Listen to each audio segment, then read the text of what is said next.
In one of his first possessions in Houston, Westbrook brings the ball up and does his iconic little hop before raising up at the elbow area. We've seen this countless times in OKC. We all know that a mid-range jumper is following. But in a split second, as if he remembered that the Rockets don't ever shoot that shot, Russell changes his mind and keeps dribbling. In this situation, he now feels like he has to get rid of the ball and make something happen. A forced up pass is intercepted, and during the timeout, Harden and Westbrook had a heated exchange which might have been exactly over that particular play. So this was kind of an uncomfortable beginning for Russell in his new team, but strangely enough, I was okay with what I saw on the court. Let me explain why. What up everybody, my name is Stefan and this is Heat Check. Let's get into it. Looking at both the positive and the negative side, let's start out with the good first. Obviously the first thing that comes to mind with him is the deadly transition game. Look at this lightning quickness going coast to coast. There is no way the defense can set up. The Rockets will surely get a ton of easy baskets this season because of him. After a miss and especially a block or a steal, Houston is going to be deadly, as you can clearly see right here.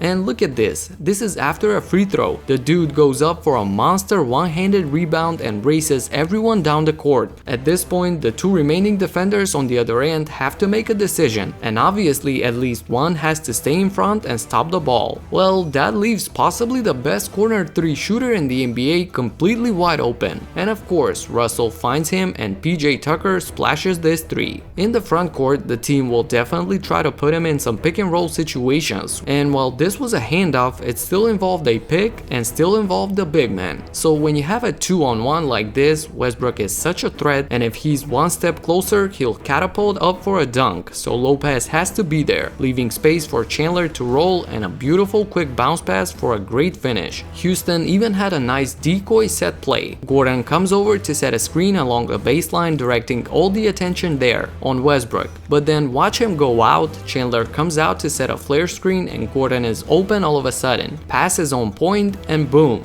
a 3. So you can see some of the highlights of having Russell on the team. But now let's get on the other side of the discussion. There were a few possessions where he would just stand on the side watching the action, not being able to help in any way, or not even knowing what to do. I'm not saying it's his fault or that he did anything wrong, but that's just the price you pay when you play in this ISO heavy or Harden heavy system. And it's tough to see an athlete and a player of his caliber just sit on the side like that. Also, look at this. As the ball starts moving, he finds himself wide open for 3, but as a 29% shooter last season, he clearly didn't feel comfortable taking it, so decides to instead drive directly into traffic here. If you're on this team, you have to be able to take and make some 3s. Also, when the Bucks defense gave him some room, some cushion as they call it, he couldn't blow by, so just looked clueless at times. He even attempted some of those bad contested mid-range jumpers, which if you ask the Rockets are by far the worst shot to take ever. So there's for sure going to be some more heated exchanges, but both Harden and Westbrook said that they'll figure this out, and that's why I said I'm excited about this team in my preview video when the trade happened. They're really close, so arguments and debates like this one in front of the entire arena don't bother them. They just want to figure things out. Let's see if they can.